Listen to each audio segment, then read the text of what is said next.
तमाम हिंदुस्तान, मुल्क हिंदुस्तान बहुत बड़े मुल्क है। ये मुल्क में मौलाना अब्दुल हाकिम साहेब सियालकुटी बहुत बड़े जलील कदर आलिम और बुजुर्ग थे। तो पहला मुजद्दिद अल्फसानी रहमतुल्लाह अलैह की मुखालिफ है। मौलाना अब्दुल हाकिम सियालकुटी साहेब ভারত উপমহাদেশের মধ্যে একজন বড় দরজার আলিম ছিলেন, কিন্তু প্রথমে সে মুজাদ্দিদ আলফসানি রহমাতুল্লাহ আলার মুখালেফ ছিলেন, বিরোধী ছিলেন, বিরুদ্ধাচরণ করত এবং হযরত মুজাদ্দিদ साहेब को चार सवाल की के दर खतर में खतूर कर शेख अहमद जवाबा और फानियों काफी वापस मुरीद गश्तम मुजद्दिद अल्फसानी रहमतुल्लाह अलैह के এবং ওনার মধ্যে চারটা প্রশ্ন ছুড়ে দিয়েছে। হযরত মুজাদ্দিদ আলফসানি রহমাতুল্লাহ তার সকল প্রশ্নের জবাবগুলো সঠিকভাবে দিয়েছিলেন।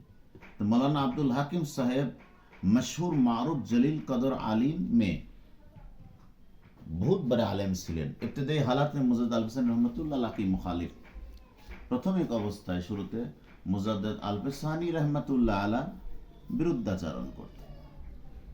बहुत एक पसंदीदा वाकया, একটা পছন্দিত ঘটনা যেটা ख्वाब में হয়েছে, স্বপ্নের মধ্যে হয়েছে যে एक रोज हजरत मुजद्दिद साहब को ख्वाब में देखा कि आपने मौलाना अब्दुल हकीम साहब को मुखातब फरमाकर ये आयत पढ़े, ये आयत पढ़ी। मौलाना अब्दुल हकीम सियालकुटी साहब एक बार मुजद्दिद अल्फसानी रहमतुल्लाह अलैह के ख्वाबेर मध्य देखलें, स्वप्नेर मध्य देखलें। तो मुजद्दिद अल्फसानी रहमतुल्लाह अलैह अब्दुल हकीम सियालकुटी साहब के बोलছেন যে আপনি आयत पढ़ें, कुलिल्लाहु सुम्मा ज़ारहुम, कहो अल्लाह फिर उनको छोड़ दो, আল্লাহ বলো এবং আল্লাহ ছাড়া যত গায়রুল্লাহ আছে এদেরকে ছেড়ে দাও। আল্লাহকে ভুলানো যত চিজ আসবাব আছে, যত দুনিয়াবি সমস্ত কিছুকে ছেড়ে দাও। तो मौलाना अब्दुल हकीम सियालकुटी ख्वाब में यह आयत सुनने ही तो हजरत शायक का जज्बा और शक इलाही दिल में जाकर किया और फौरन कलब से जिक्र जारी हुआ गया। सुभान अल्लाह। যখন মৌলানা আব্দুল হাকিম সাহেব স্বপ্নের মধ্যে এই আয়াতটা শুনলেন, শোনার পরে ওনার জজবা শুরু হয়ে গেল এবং আল্লাহর প্রেম ভালোবাসা দিয়ে তার অন্তরটা ভরপুর হয়ে গেল, খোদার জিকির জারি হয়ে গেল। जब ख्वाब से बेदार हो, যখন ঘুম থেকে সে জাগ্রত হলো, মৌলানা আব্দুল হাকিম সিয়ালকুটি সাহেব যখন ঘুম থেকে জাগ্রত হলেন, তো দেখা কে কলব जिक्र में जारी है। सुभान अल्लाह बिहमदी।